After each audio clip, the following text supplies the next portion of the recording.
সাম্প্রতিক সময়ে কারি আবু রাইহান বিশ্বজয়ী হাফেজে কোরআন তিনিও এবং বিশ্বজয়ী হাফেজে কোরআন সালেহ আহমদ তাকরিমে এই দুইজনকে কম্পেয়ার করা হচ্ছে কিভাবে যে আরো 10 বছর পরে কারি আবু রাইহানের ফ্যান ফলোয়ার থাকবে 15 মিলিয়ন আর সালেহ আহমদ তাকরিম হবেন একজন হাফেজে কোরআনের সাথে সাথে একজন আলেম। কার মূল্য বেশি? নিঃসন্দেহে একজন আলেমের মূল্য একজন হাফেজের চেয়ে অনেক অনেক বেশি। সালেহ আহমদ তাকরিম তিনি যদি ভালো আলেম হন ওই 15 মিলিয়ন ফ্যান ফলোয়ার হতে একটা মুহূর্ত দেরি হবে না। যেমন মিজানুর রহমান আজহারি, ও মাত্র কয়দিনে 2 দিনেই মনে হয় 4 মিলিয়ন তার সাবস্ক্রাইবার হয়ে গেছিল ইউটিউবে, এবং পেজেও কয়েক মিলিয়ন সাবস্ক্রাইবার হয়ে গেছিল।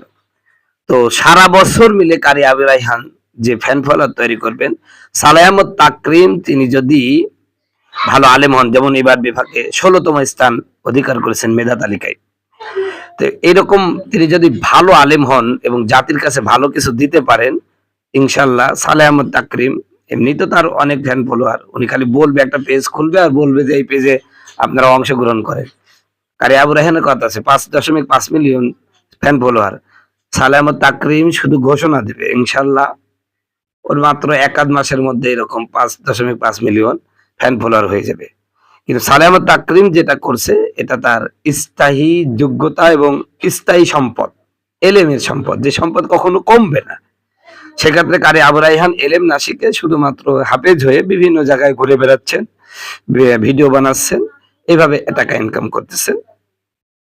তবে তিনি একজন বিশ্বজয়ী হাফেজে কোরআন এবং আন্তর্জাতিক মানের একজন কারি, নিঃসন্দেহে তারও সম্মান আছে। কিন্তু সালেহ আহমদ তাকরিম যদি আলেম হয়ে যায় তার সম্মান আরো বেশি হবে, আরো নুরুন আলা নূর আর কি। আলহামদুলিল্লাহ। অতএব আমি মনে করব বাংলাদেশে যারা বিশ্বজয়ী হাফেজে কোরআন আছে সকলে সালেহ আহমদ তাকরিমকে অনুসরণ করা উচিত। ওই জুবাইর আহমদ তাশরিফ, তারপরে কারি আবু রাইহান, নাজমুস সাকিব, এদেরকে অনুসরণ না করে সালেহ আহমদ তাকরিম যেভাবে এলেম পিপাসু হয়েছেন, এলেমের প্রতি যে মনোনিবেশ করেছেন, এই দিক দিয়ে সালেহ আহমদ তাকরিমকে অনুসরণ করাই উচিত আমি মনে করি।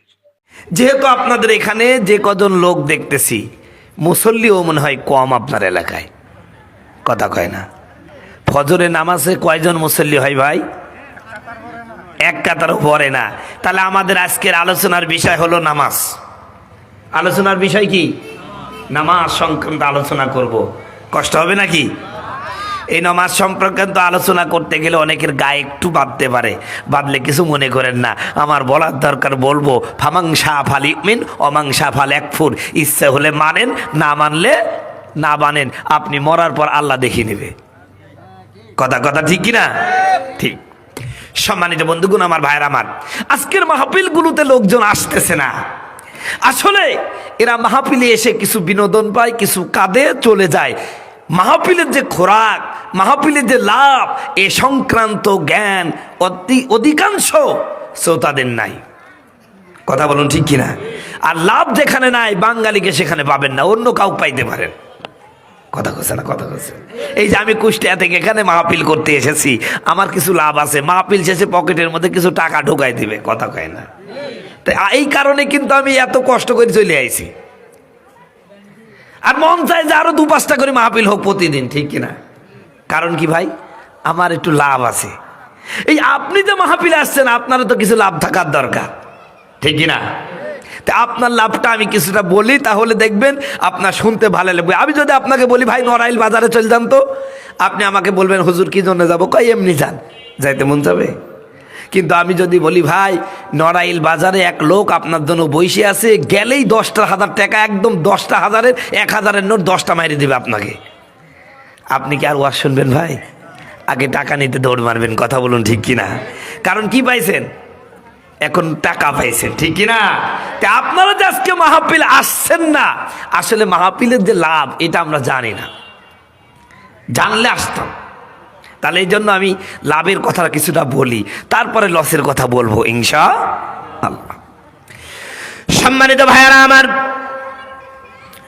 আল্লাহর নবী মুহাম্মদ রাসূলুল্লাহ বলেছেন, এশার নামাজ আদায় করার পরে কোন নরনারী যদি আল্লাহর কোরআন বোঝার জন্য কোরআনের মজলিসে কিছুক্ষণ অপেক্ষা করে, কিছুক্ষণ বসে আল্লাহর কোরআনটা বুঝতে চায়, আমার নবী বলেন ওই ব্যক্তির আমল নামায় সারা রাত দাঁড়িয়ে নফল ইবাদত করে একজন ব্যক্তি কত রাকাত নামাজ পড়তে পারে।